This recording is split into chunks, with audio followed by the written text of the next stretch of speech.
안녕하십니까. 이번 시간에는 부동산공법을 함께 해 나가도록 하겠습니다.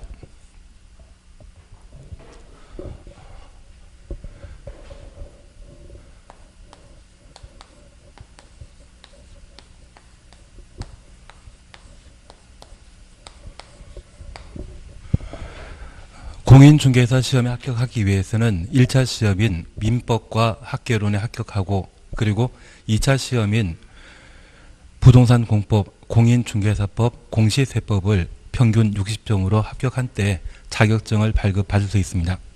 이번 시간에 함께 하실 게 부동산공법인데, 우리가 함께 공부하는 공인중개사 과목은 다양한 법령으로 구성되어 있습니다. 특별히 학개론의 경우에는 법은 아니지만 부동산과 관련된 정책에 관한 사안들을 각각 공부하게 됩니다.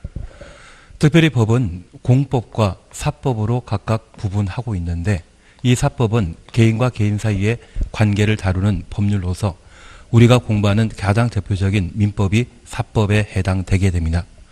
반면에 공법은 공익을 달성하기 위해 국가가 국민에게 대해 규제를 가하는 법을 공법이라 표현하고 있습니다. 우리가 공부하게 되는 공법은 한 2000여 개 공법 규정을 두고 있습니다. 그 중에 부동산과 관련된 공법은 120개 정도인데, 그 중에 우리가 함께 공부하시는 게 6개 부동산과 관련된 공법 규정을 함께 공부하게 됩니다. 우리가 나중에 민법 공부하시다 보면 민법에서는 부동산에 관한 정의로서 토지 및 그 정착물을 부동산이라 표현하고 있는데, 토지에 존재하는 정착물 중에 가장 대표적인 것이 바로 건축물이 되게 됩니다. 우리 시험 범위에 다루게 되는 6개 법률은 토지와 관련된 4개 법률과 건축물과 관련된 2개 법률을 함께 공부하게 됩니다. 그 중에 토지와 관련된 공법 규정으로서 국토의 계획 및 이용에 관한 법률을 함께 공부하시게 되는데,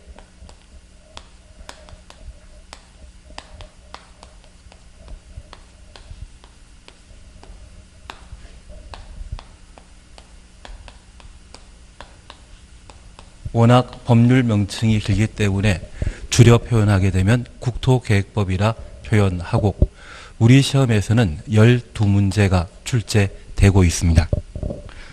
특별히 국토계획법이라 분류는 이 법에서는 전국의 토지를 줄여 국토라 표현하고, 그 땅을 어떻게 사용할 것인지 그에 관한 행정계획에 관한 사항들을 다루고 있는 것이 국토계획법으로서 우리 시험에는 아주 중요한 기본법에 해당하게 됩니다. 그리고 두 번째 함께 보게 되실 것이 도시개발법입니다.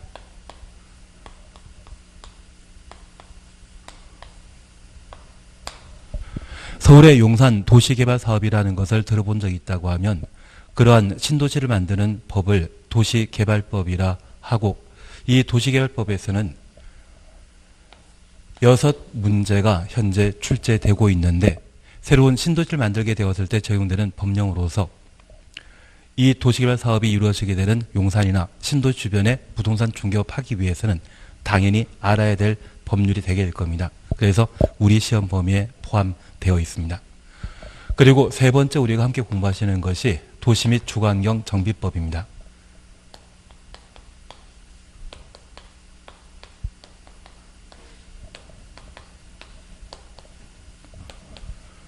여기 도시 및 주거환경 정비법은 재건축, 재개발 사업에 관한 절차를 다루는 것으로서 도시 환경과 주거 환경을 정비하기 위해 제정한 법률로서 줄여 표현하게 되면 도정법 또는 우리 수업 시간 도중에는 정비법이란 말로 대신하게 되는데, 재건축, 재개발 사업 절차에 관한 사항으로 6문제를 출제하게 됩니다. 그리고 건축물과 관련된 법률로서 건축법과 주택법을 함께 살펴보게 됩니다. 여기 건축법에서는 건축물과 관련된 공법상의 규정을 다루고 있는 것으로서 우리 주변에 흔히 볼 수 있는 주택이나 상가, 공장 등의 건축물에 관한 일반 규정을 다루고 있고, 우리 시험에는 7문제가 출제되고 있습니다. 그러한 건축물 중에 우리 주변에 자주 볼 수 있는 것이 주택법인데 그 주택과 관련된 사안들을 다루고 있는 것으로 우리 시험에 7문제가 출제되게 됩니다. 그래서 특별히 건축물과 관련된 법률은 2개 법률로서 건축물 일반에 관한 공법상의 규정과 분양 목적의 주택에 관한 규정을 다루고 있는 주택법을 함께 공부하게 됩니다. 그리고 마지막 6번째로 농지와 관련된 사안들을 다루고 있는 농지법을 우리가 함께 공부하게 되는데 이 농지법은 우리 시험에 2문제가 출제되고 있습니다. 농지법과 관련된 내용도 참 양이 많은 편으로 우리 시험 범위에 해당되는 공인중개사법의 법률 조문서보다 농지법에 관한 내용이 참 많습니다. 그래서 한 120개 조문으로 구성되어 있는 공인중개사법에서 출제되는 문제가 40문제인 반면 여기 농지법은 그보다 그 조문 양이 많은데 불구하고 달랑 2문제 출제되고 있습니다. 그래서 같은 요로역으로 농지법과 공인중개사법 공부하라고 하면 아마 공인중개사법을 선택해 공부하는 게 합리적인 선택이 아닌가 싶고 특별히 이 농지법은 기본적으로 우리가 수업시간 중에 다루고 있는 내용이라면 충분히 출제되는 2문제를 맞춰 나갈 수 있을 겁니다. 그리고 정 안 된다고 하면 최근 15년 사이에 3번 빼고 출제되는 2문제 중에 하나는 항상 정답이 5번이었습니다. 그래서 이 농지법에 관한 기본적인 내용 공부하고 좀 쉽게 나오는 문제 맞춘 상태에서 모르는 문제가 나왔다고 하면 5번 찍는 것도 하나의 방법이 아닌가 싶습니다. 다만 30회 시험 때는 농지법에 출제되는 문제 2개가 모두 정답이 3번이었습니다. 아마 수업시간 도중에 제가 15년 사이에 2번 빼고 출제되는 2문제 중에 하나가 5번이었다는 이야기를 하다 보니 이번 시험에는 아예 3번으로 2문제 만들지 않아 싶었는데 이제 30회 시험 고려해서 3번 빼고 농지법에 출제되는 문제가 5번이라는 걸 알고 있다고 하면 기본적인 내용 다뤄보시고 그리고 아주 어렵게 나오는 것, 손을 못 대는 것이 있다고 하면 이제는 확실하게 다시 5번 찍는 것도 한 방법이 되지 않나 싶습니다. 그래서 우리가 부동산 공법에 다루어지게 되는 6가지 법령과 관련된 출제 경향으로서 국토계획법이 12문제 출제되고 도시개발법과 도시정비법, 정비법이 각각 6문제 출제되며 건축법, 주택법에서 각각 7문제 출제하고 농지법이 2문제 출제되는 것을 확인하신다고 하면 어떻게든 국토계획법이 가장 출제 문제가 많이 나오는 것으로 꼭 정리해 놓아야 될 겁니다. 특별히 우리가 공부하는 부동산공법은 대학 과정에 따르게 되면 한 3학년 또는 4학년 때 공부하는 것이 부동산 공법 규정이 되게 됩니다. 그래서 민법이나 또는 기본적인 법령이 다 정리된 상태에서 공법 규정 공부하는 것이 합리적인 교과 과정으로 대학에 정해져 있는데 그것은 이 공법에 관한 사항이 좀 까다롭고 좀 생소한 내용들이 많이 있기 때문에 어느 정도 민법에 관한 사항이 충분히 토대가 된 때, 받침이 된 때 이 내용을 정리할 수 있는 그런 좀 까다로운 어려운 과목이 아닌가 싶습니다. 그래서 우리가 함께 공부해 나가시면서 이 공법과 관련된 사항들을 제대로 정리하고자 한다고 하면 어느 정도 많은 시간이 필요할 수 있는데 가장 중요한 것은 이 공법을 외워서 해결하기보다는 수업 시간 도중에 정확한 내용을 이해하고 그 이해한 사안들을 반복해서 정리해 나가시는 게 어려운 공법을 해결할 수 있는 좋은 방법이 될 겁니다. 만약 이해하지 않고 반복만 계속한다고 하면 그것은 단순 암기인데 이 부동산 공법과 관련되어 암기하는 것으로 문제 풀 수 있는 것이 한 20% 정도는 암기로 해결될 수 있는 경우도 있을 것 같습니다. 다만 공법 양이 워낙 방대하기 때문에 그 내용 전부를 외우고 그것만 문제를 풀어나간다 한다고 하면 합격할 수 있는 충분한 점수를 얻기 힘들기 때문에 어떻게든 수업에 집중해서 이해를 해 놓으시고 그 이해한 내용들을 그대로 반복해 나가시는 게 공법에서 좋은 공부 방법이 될 겁니다. 그래서 이번 11, 12 과정에 우리가 함께 나가시게 된다고 하면 필기하는 것보다는 수업 시간 도중에 제가 이야기 드렸던 게 충분히 이해되는지를 확인해 주시는 게 공법을 정리해 가는 가장 좋은 방법이 아닌가 싶습니다. 그러면 우리가 앞으로 해 나가실 내용들 중에 가장 시험 문제가 많이 출제되는 것이 국토계획법인데, 이 국토계획법에 관한 사안들을 충분히 숙제해 놓게 된다고 하면 나머지 법령도 함께 정리할 수 있을 겁니다. 그래서 이 국토계획법에 관한 사안들은 어떻게든 반드시 이해하고, 시험에 출제될 가능성이 많은 것이 있다고 하면 그에 대해서는 충분히 숙제하고 반복해서 복습해 주는 것이 공포에서 좋은 점수 할 수 있는 합격 전략이 되게 될 겁니다. 사실 우리 6개 공법과 관련된 사안들을 정리하게 되면 이 조문수가 총 2,400개 조문이 있습니다. 저 2,400개 조문을 모두 외워서 뭘 해결하겠다, 그것은 좀 힘든 이야기고, 앞으로 수업해 나가시게 된다고 하면 우리 학습량은, 교과서에 나온 양은 공법과 관련되어 100점 받을 수 있는 내용을 다루고 있는데, 이 전부를 공부해 나가는 것도 한 방법입니다. 다만 제가 처음 공인중개사 수업 시작했던 게 98년도에 수업 시작한 적이 있는데, 그 당시에 초짜이기 때문에 제가 공법과 관련된 모든 내용들을 학생들에게 전달해 주려고 노력했던 적이 있습니다. 그런데 그 결과가 좀 안 좋더라고요. 그리고 그렇게 100% 전달해 주고 공부하다 보면 학습량이 너무 넘쳐나기 때문에 스스로 정리하는 것이 좀 힘들지 않나, 주변 사람들도 많이 이야기하시고, 그리고 저 스스로도 수업 도중에 좀 깨달은 게 있다 보니 시험에 주로 출제할 수 있는 한 절반 정도를 공부해 나가시는 게 좀 합리적인 선택이 되는 것 같습니다. 사실 모든 분야가 시험에 나오긴 나오지만 부동산 공법과 관련된 내용들 중에 절반 정도를 공부하게 되면 한 90점 정도를 우리가 해결할 수 있고, 그 나머지 절반, 수업에 잘 다루지 않는 것이 있다고 하면 지엽적인 부분 또는 까다로운 것으로서 그 부분이 차지하는 비중이 한 10% 정도, 10점 정도가 되게 됩니다. 그리고 이 절반 중에 또 절반을 우리가 함께 공부하게 되면 그때는 한 80 정도가 나올 수 있는 내용이 다루어지게 됩니다. 그리고 이 절반을 또 공부하시게 된다고 하면 그게 60점 정도가 되게 되는데, 종전에 우리가 주어진 시간이 워낙 제한되다 보니 제한된 시간 내용의 모든 내용들을 다루게 된다고 하면 우리가 반복할 수 있는 것은 딱 한 번씩밖에 반복하지 못하고, 실제 나중에 노트에 놓게 되면 그 노트에는 시험에 나올 수 있는 모든 내용들을 다룰 수 있습니다. 다루긴 다루더라도 학습량이 많다 보니 자체적으로 정리되는 게 좀 힘드시거든요. 그래서 제 개인적인 생각에는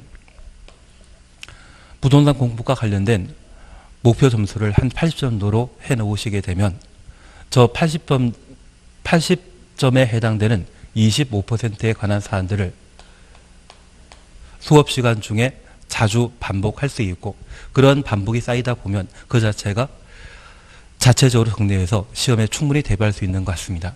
그래서 우리 공법과 관련된 목표 점수를 좀 높게 잡더라도 한 70 또는 80 정도 잡아 놓으시고 그 내용들을 반복해 나가시는 게 합리적인 공부 방법이 되고, 제가 수업 시간 중에 꼭 하라고 하는 것이 있다고 하면 그 부분에 대해서는 꼭 한번 반복해 복습해 주시면 충분하지 않나 싶습니다. 그리고 이러한 과정들이 11월부터 계속 반복되게 되면 우리 시험 볼 때, 내년 10월 달에 시험 볼 때 되게 되면 공법과 관련되어 어느 정도 자신감 가지고 충분히 좋은 점수 받을 수 있을 겁니다.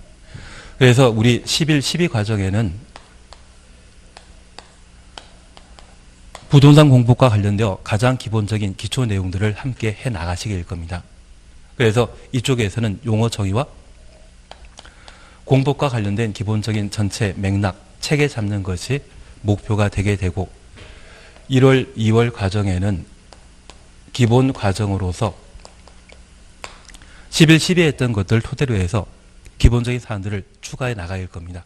그리고 3월, 4월, 5월, 6월 달에는 기본서와 요약집을 가지고 강의하게 되는 심화 과정이 되게 되는데, 이 부동산 공법에 관한 양이 워낙 많다 보니 이 3, 4, 5, 6을 좀 집중적으로 정리해 나가시는 게 시험에 건접되는 공부 방법이 되지 않나 싶고, 이런 내용들을 토대로 7월, 8월 달에 단원별 문제 풀이를 하게 될 겁니다.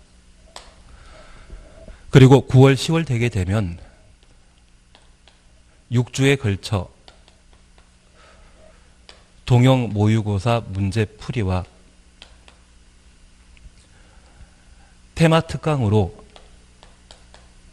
시험에 자주 나올 수 있는 내용들을 각각 정리해 나가시게 되는데, 이 기본적인 과정들을 반복해 따라오시게 된다고 하면 공법이 아무리 휘발성이 강하고 좀 어려운 내용이라 할지라도 충분히 숙지해서 시험장에서 좋은 점수를 얻게 될 겁니다. 다만 우리가 수업해 나가다 보면 3월, 4월달 또는 5월달 정도에 모의고사를 치르게 됩니다. 보통 학원에서는 일반적으로 모의고사를 3월달부터 3월 말부터 보기 시작하는데, 사실 기초과정과 기본과정에 있어서는 가장 기본적인 내용들, 꼭 알아야 될 체계 정도를 잡아놓은 상태이기 때문에 이때 모의고사 보게 되면 점수 나오는 게 좀 형편없습니다. 그리고 이 모의고사를 점수 안 나왔다고 이 당시에 실망해서 나는 중개사 시험에 부적합한 사람이야, 그리고 자체 포기하는 것은 좀 건물이 아닌가 싶습니다. 사실 이 기초과정과 기본과정 공부했다고 하면 우리 초등학교 수준을 공부한 것입니다. 그리고 저 심화 과정을 끝냈을 때쯤 해서 중고등학교 과정을 끝낸 것이 되게 됩니다. 그리고 이 내용 토대로 문제 풀이하게 되었을 때 기본적으로 문제 접근할 수 있는 방법이나 역량을 키워 넣었는데, 모의고사 3월달, 4월달, 5월달, 6월달 봐서 그 점수가 나쁜 거 가지고 스스로 포기하는 것은 사람이 크게 가각이 되었을 때 처음에 기어다니다가 어느 정도 제대로 쓸 수 있다고 하면 그때야 긋고 그 다음에 어느 정도 실력이 쌓이게 되면 달리기를 할 수 있는데, 그 과정 무시하고 그냥 질주하겠다는 이야기와 똑같습니다. 그래서 기본적인 단계를 좀 밟아 나가시면서 내 역량을 좀 키워 나가시게 된다고 하면 시험에 합격할 수 있는 충분한 점수를 얻을 수 있을 겁니다. 그래서 우리 2차 시험과 관련되어 끝까지 포기하지 않고 꾸준히 해 나가시게 된다고 하면 충분히 합격할 수 있는 좋은 점수를 얻고, 동차 합격 또는 2차만 따로 공부하더라도 충분히 합격할 수 있는 실력을 키워나갈 수 있을 겁니다. 그래서 기본적으로 학원 빠지지 않고 꾸준히 수업에 따라 주시는 것, 그리고 진도 나간 만큼 한번 반복해 복습해 주시는 것, 그런 노력들이 가미되게 된다고 하면 충분히 좋은 결과가 있지 않나 싶습니다. 그래서 우리 학습 과정과 관련되어 이런 내용도 토대로 해서 내용을 정리해 나가고 수업해 나가겠다는 마음을 알려주신다고 하면 부동산 공부과 관련되어서는 충분한 합격할 수 있는 점수를 얻을 수 있을 겁니다. 나중에 수업 소지한 도중에 합격할 수 있는 전략으로 5, 6, 7 작전이나 또는 어떻게 하면 점수 받는다, 그런 것들은 우리가 수업해 나가면서 필요한 내용들을 하나하나 정리해 나가시면 될 것이고, 이번 시간에 우리가 기본적으로 파악해 주실 것은 부동산 공부과 관련된 구성 내용들이 6개 법령으로 구성되어 있고, 가장 시험 문제가 많이 출제되는 것이 국토계획법이라는 것을 파악해 주시는 게 필요합니다. 그러면 이번 시간부터 우리 국토의 계획 및 이용에 관한 법률에 관한 사안들을 함께 정리해 나가십니다.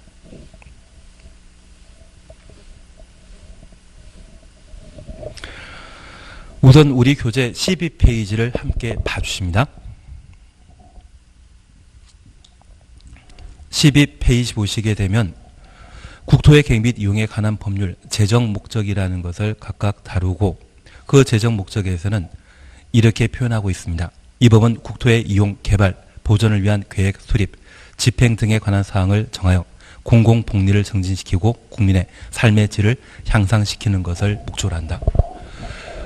우리가 지금 공부하게 되는 국토계획법은 2003년도에 국토계획법을 최초 제정하게 되었는데, 2003년도에 내 삶은 향상되었습니까? 그대로이십니까?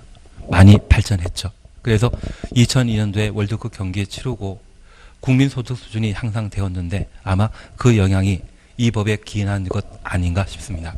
그리고 두 번째 잠깐 살펴보실 것이 우리가 공공복리란 말을 함께 보셨는데, 이 공공복리는 바로 공익을 의미하는 것으로, 우리가 함께 공부하는 부동산공법은 공익을 추구하기 위한 법률 규정으로서 이 공익을 달성하기 위해서는 다양한 사익에 대한 규제가 필요합니다. 그래서 이 공공복리를 증진시킨다 이런 말이 있다고 하면 강한 규제를 담고 있는 법령 내용이다 그런 의미로 파악해 주십니다.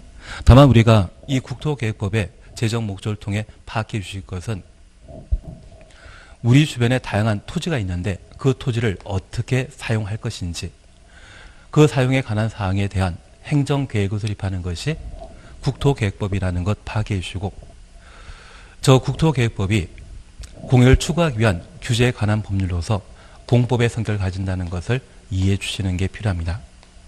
그러면 이제 우리가 잠깐 파악해 주실 것이 있는데 현재 법은 공법과 사법으로 크게 구분하고 있습니다. 그래서 사법의 가장 대표적인 민법은 개인과 개인 사이의 관계를 다루는 법률로서 개인과 개인 사이의 관계는 대등관계이다, 수직관계, 상하관계이다. 대등관계이죠. 그래서 모든 개인은 평등하게 대우받을 필요가 있고 그 수평관계에 다루게 되는 법을 민법, 사법에서 다루게 됩니다. 반면에 이 공법은 공익을 달성하기 위한 것으로서 국가행정청이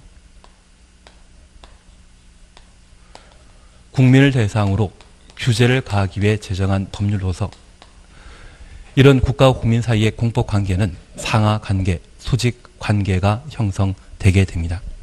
사실 우리 개개인은 사익을 창출하기 위한 무단한 노력을 하게 됩니다.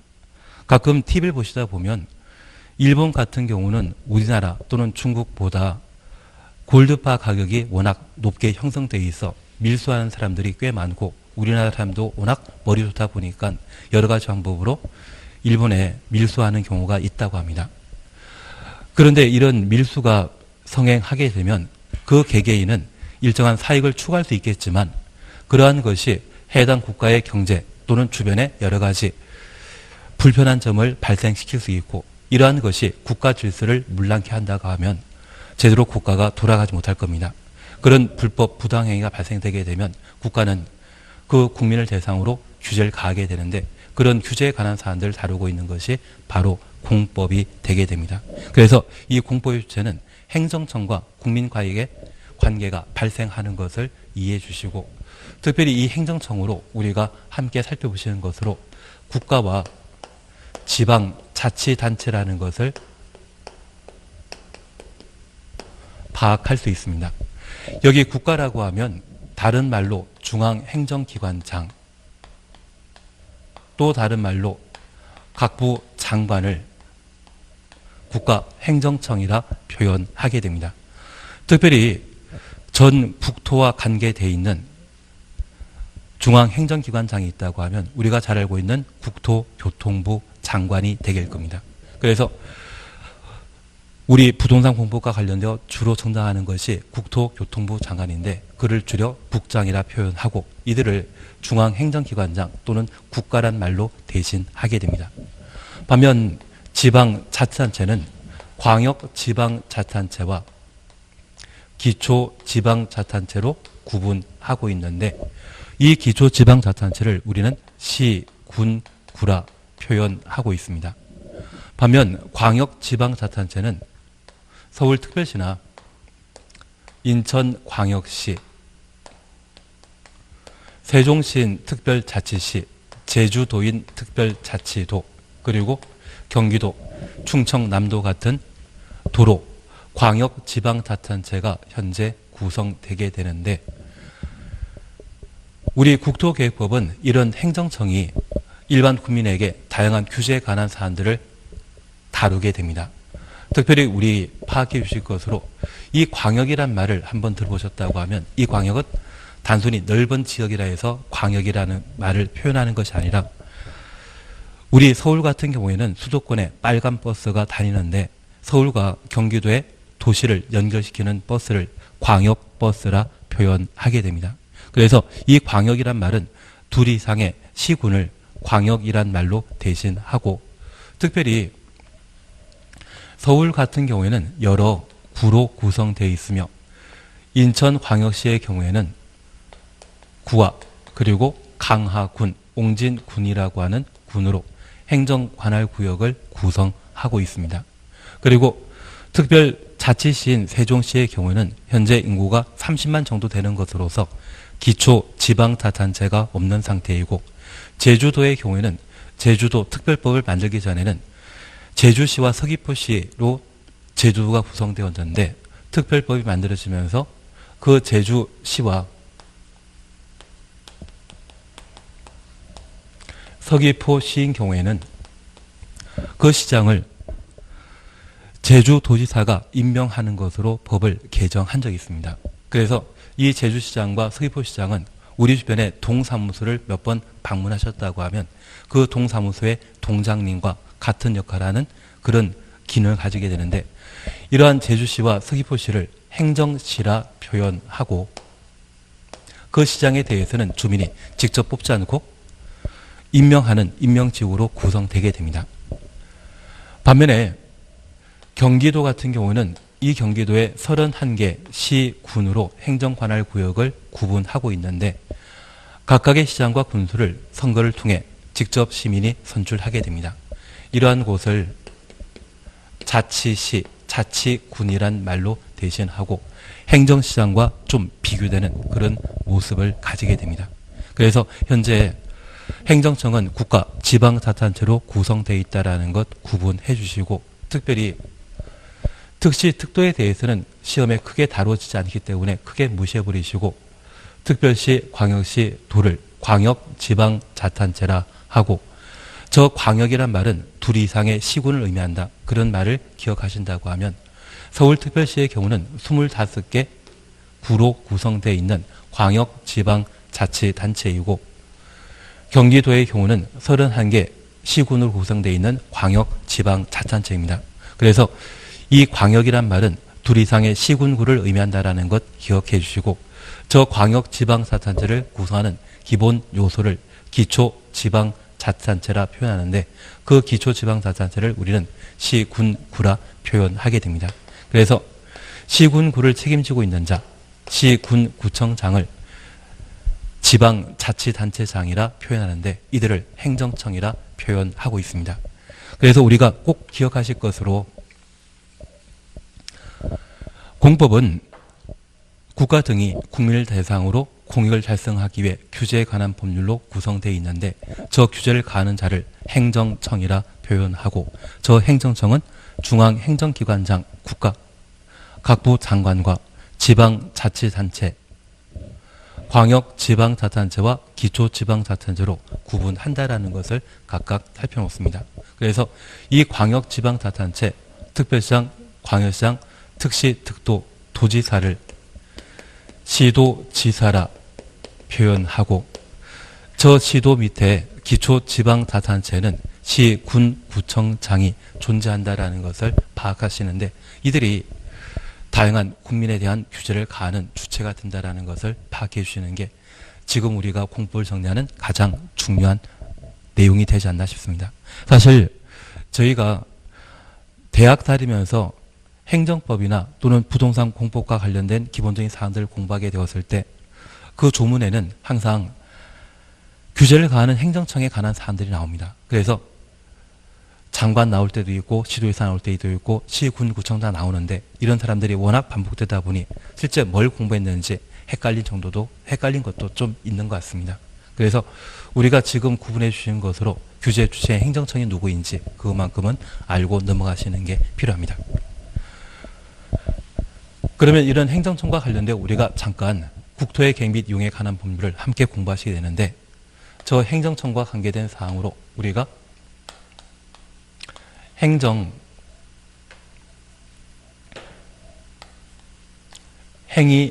것과, 저 행정행위는 행정처분이란 말로 대신 표현할 수 있습니다.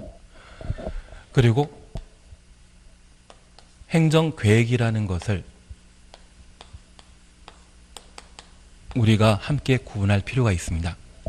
우리가 나중에 민법 공부하시다 보면 민법에서는 법률행위라는 것을 공부하게 되는데, 저 법률행위와 마찬가지로 행정청의 행위가 있다면, 행정청의 처분이 있다면 그것을 뭐란다? 행정처분이라 표현하고, 행정청이 수립하는 계획이 있다고 하면 그것을 뭐란다?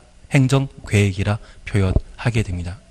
그런데 이 행정행위, 행정처분과 비교되는 것으로서 행정지도라는 것이 있습니다.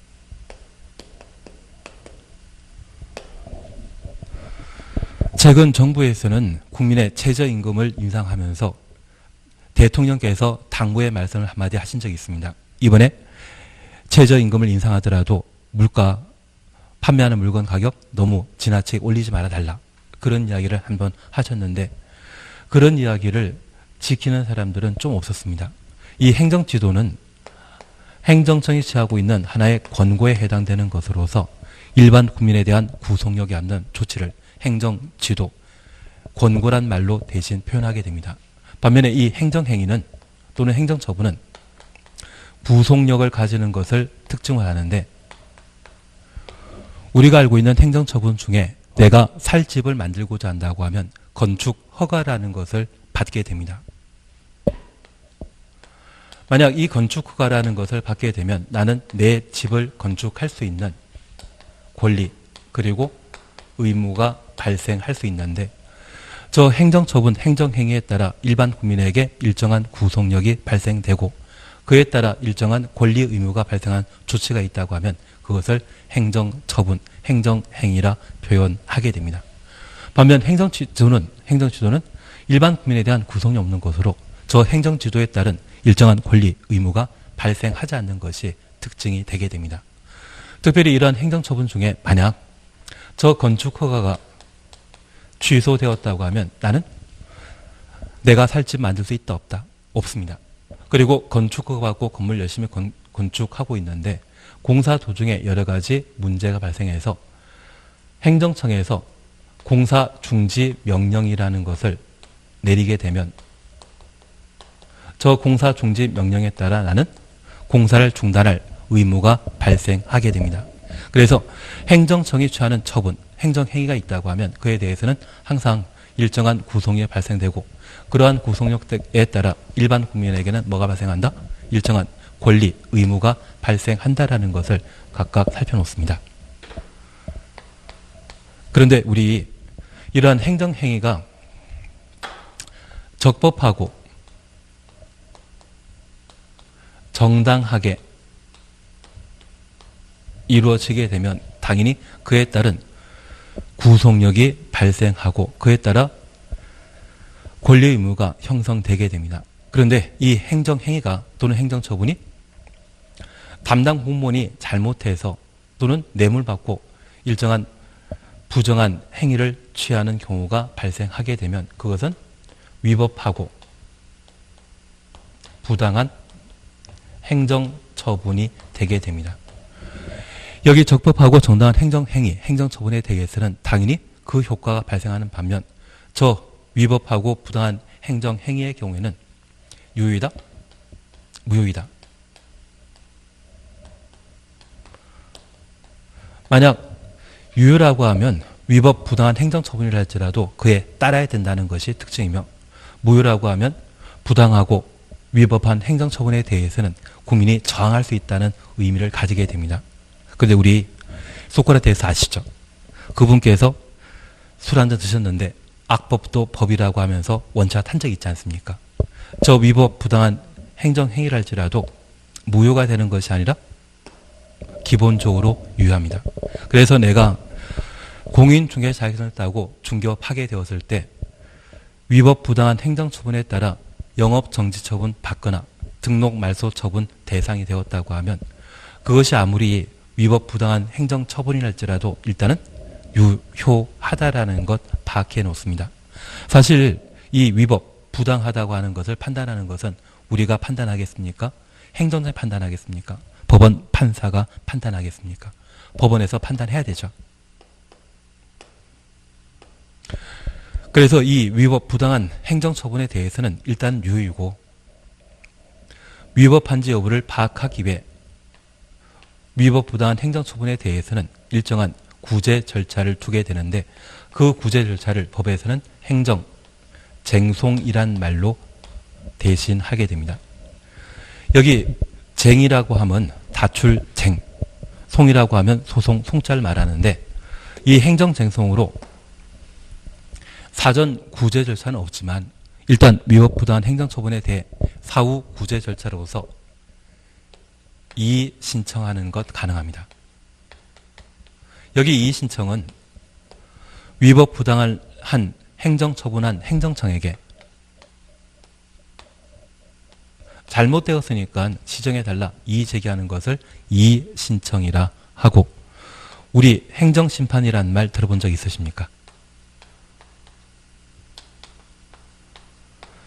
여기 행정심판은 만약 시장 군수가 잘못된 행정처분했다고 하면 그 시장 군수 위에 있는 도지사, 만약 구청장이 잘못했다고 하면 특별시장, 광역시장 등에게 이의 제기하는 것을 행정심판이라 표현하는데, 사실 이러한 행정심판은 직권 상급 관청에 행정심판 제기하는 것이 원칙이고, 이러한 행정심판 제기가 최근에 워낙 많아지다 보니 행정심판위원회라고 하는 것을 따로 두고 있습니다.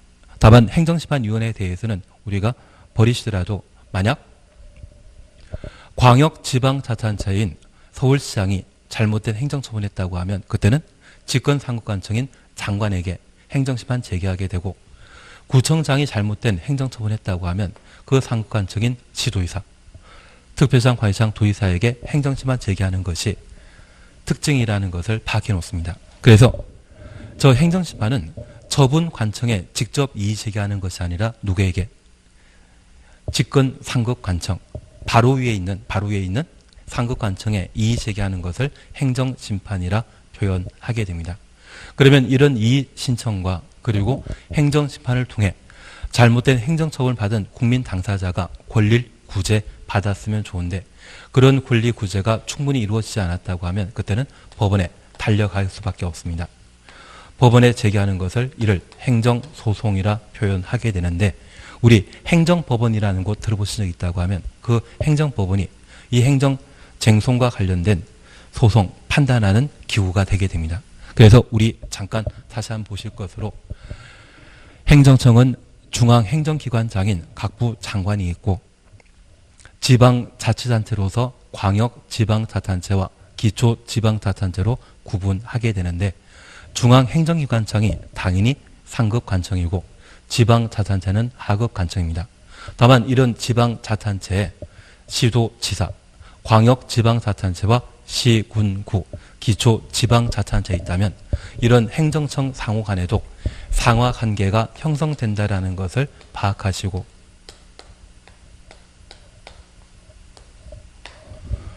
시, 군, 구청장의 잘못된 행정처분에 대해 행정심판 제기하게 되면 처분관청이 아닌 광역지방자치단체에 이의 제기하며, 광역지방자치단체가 잘못했다고 하면 그 소관 중앙행정기관장에게 이의 제기하는 것이 행정심판이라는 것을 파악해 놓습니다. 이런 행정심판 등으로 자신의 권리가 제대로 구제되지 않았다면 뭐한다? 그때는 소송까지 제기할 수 있다.